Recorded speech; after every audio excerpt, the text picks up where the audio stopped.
Hello, everyone. Welcome back to the next Framework in Space. As you already know, our purpose here is very clear: to break down the present of engineering so that you, the engineers and technicians of tomorrow, can build the future using artificial intelligence as your main tool. Before we get into it, if you are interested in seeing how this technology we are going to analyze today will scale for much more ambitious missions, do not hesitate to follow the channel and take a look at our series titled The Master Plan to Conquer Mars with SpaceX. That is where all this will make sense on a planetary scale. But today, we're going to talk about something that has already happened. It is not science fiction, it is not a simulation, it is applied engineering. We're going to talk about how a generative artificial intelligence model, specifically Claude from the company Anthropic, has literally taken the wheel of NASA's most complex mission on the Martian surface, the Perseverance rover. Look at the magnitude of this. We are talking about an absolute paradigm shift in how we operate machines off Earth. To understand why this is a revolution, first we have to understand the headache of driving on Mars. The fundamental problem has a name: latency. The distance between Earth and Mars varies, but it implies that a radio signal takes between 4 and 22 minutes to arrive, and the same to return. Imagine you are driving your car, you see a curve and turn the steering wheel, but the wheels do not respond until 20 minutes later. It is impossible to drive like that. Real time does not exist in deep space. Until now, the solution was an extremely rigid 24-hour tactical cycle. The rover sends data, an army of highly qualified human engineers at JPL analyzes the images pixel by pixel, identifies rocks, evaluates slopes, plots a safe route, writes the commands by hand, and sends them back the next day. The rover moves, stops, and waits for instructions. It's safe, yes, but it is slow, terribly slow. This is where generative artificial intelligence comes in, but not as you usually imagine it. We're not talking about a chatbot with which the rover converses. We're talking about integrating a vision and language model, or VLM, into the critical command chain. The news we analyze today confirms that JPL has validated the use of Claude to perform strategic route planning. And I want you to pay attention to the technical distinction between tactical navigation and strategic planning, because it is the key to everything. Perseverance already has a system called AutoNav.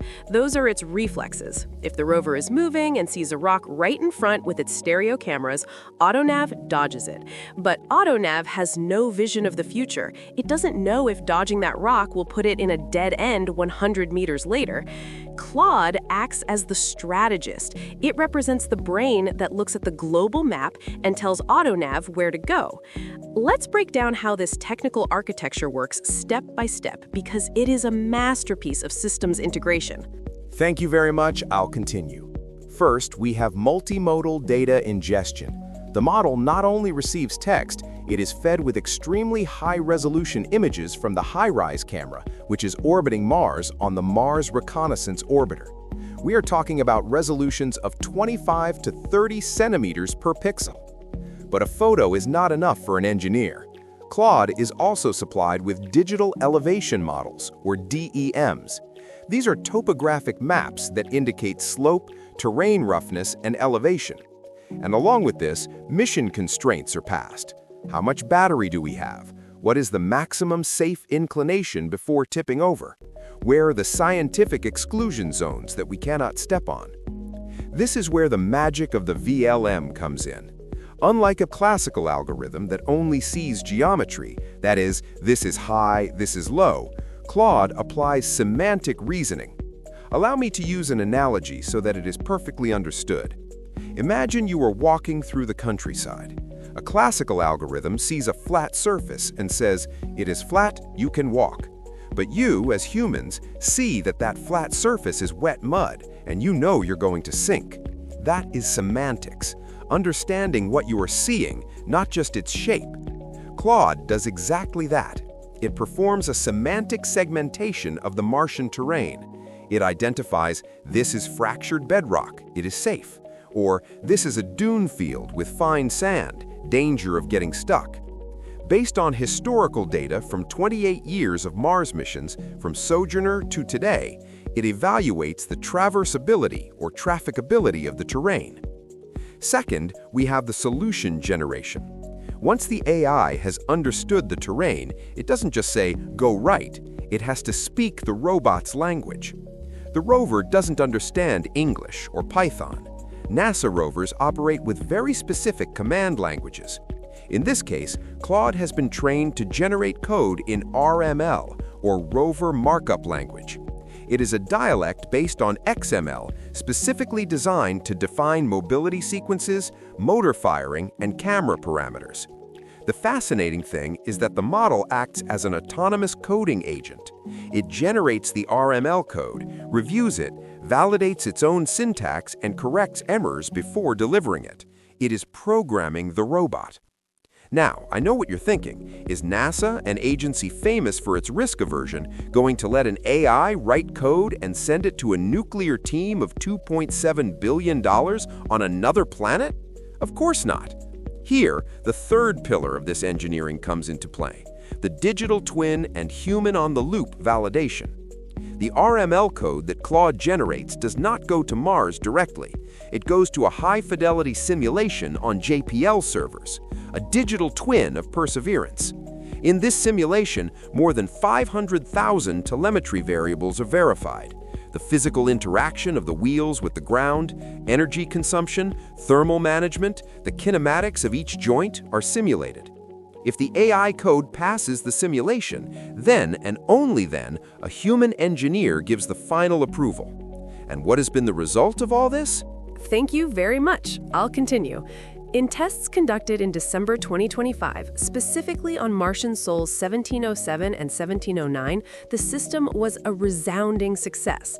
The rover executed routes planned by the AI, covering distances of 210 and 246 meters respectively. Look at the efficiency data.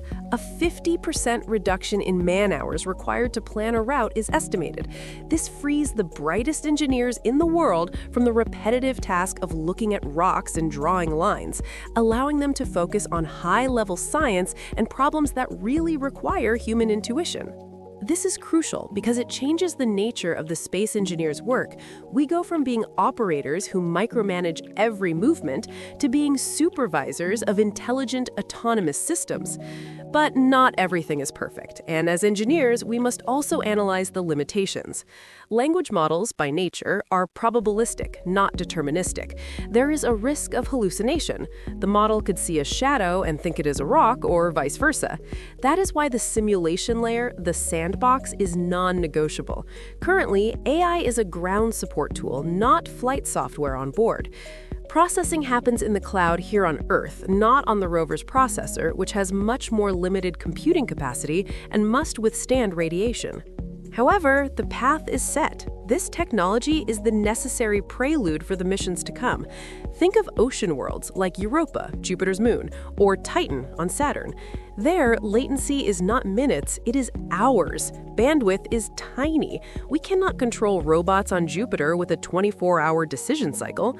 We need robots that arrive, look around, understand the environment, and make scientific and navigational decisions by themselves. The integration of Claude with Perseverance has shown that vision and language models can interpret alien geology and generate valid command code. It is the first step towards real autonomy in deep space.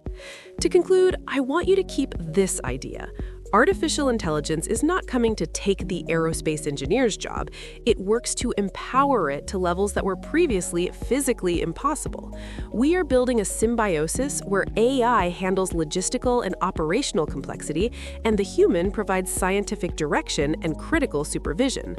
This is what the present of engineering looks like, and this is just the beginning.